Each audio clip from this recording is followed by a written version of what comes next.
I asked him if he knew what it was, but he obviously didn't. He said he hadn't seen it when he drove through the same area about 5 weeks before, and he wanted to go and see what it was.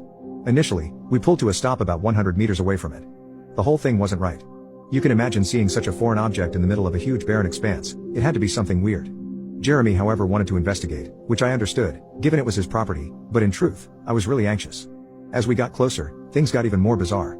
There was a big diesel generator behind it thumping away, and a CCTV camera on each side, all motion activated, so it buzzed from side to side, following us as we moved around. I tried to reason with Jeremy, something along the lines of, with all this security, someone obviously doesn't want us here, let's just go. He brushed me off, however, reminding me it was his farm and whoever had put this here was trespassing, so he wanted to go inside. Despite all the surveillance, there was only a small padlock on the huge door. We had some bolt cutters in his toolbox, and after a bit of a struggle, we broke the lock and went inside. The first thing I noticed was the rush of cold air as we got in. The place was air-conditioned, which I must admit was quite pleasant on such a hot day. We searched around for a light switch, but I could already see this was some sort of IT setup.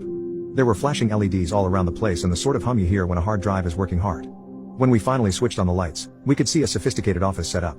There were hard drives the size of bar fridges and other computer equipment lining the walls, sometimes piled 2 or 3 high. Plastic storage boxes were scattered around the far wall and several desks with computer monitors were arranged in the middle, complete with rolling office chairs. We wandered to the middle and sat down at the desks to see if the computers could give us any idea of what was going on there. My heart was racing and I just wanted to bolt. We had been seen by the CCTV, so if anyone was monitoring they already knew we were there. Jeremy, on the other hand, was adamant we had to get to the bottom of this, so I put on a brave face and started looking through the computer.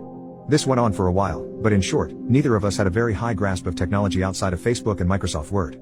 It was like the old Napster or LimeWire download screens looked like, just constantly picking up and receiving data and then recording it on several windows. I gave up on the computers and walked cautiously over to the far end of the container to the big pile of storage boxes.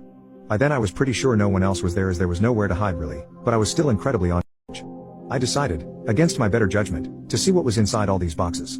My brief sifts through this box still make me feel sick to the stomach.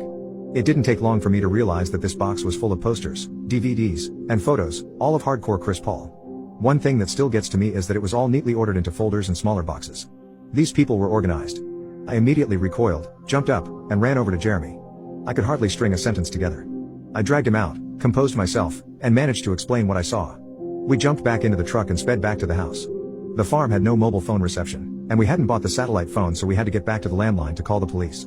Once we called them, they still had to make it all the way to the farm from the nearest police station, which was in a town about a half hour from the town closest to the farm. We waited, talking frantically about what we'd seen, until the cops arrived almost an hour later. They arrived with 2 cruisers, and we jumped in and led them back. By the time we got back, the container door was open and there was a fire inside. We had only 2 small extinguishers in the cars, and these did very little. The fire department took an hour to get there, by which stage most of the damage was already done. An arson report by the federal police found almost no evidence of the computer equipment described and only traces of paper and cardboard. This means that whoever ran it knew we were there and had time to come and remove most of it and get away. There were various ways to get off the property and the landmass was huge, so there was no real way to tail them. Since the police hadn't taken us all too seriously in the first instance, probably due to our poor explanation on the phone. Aerial surveillance was also impossible by the time we had pieced it all together. With no real evidence of who might be responsible, the investigation went cold. I've kept in contact with Jeremy, and the shipping container is still sitting there on the farm, as it's too expensive to move. I'll never forget what I saw in those boxes.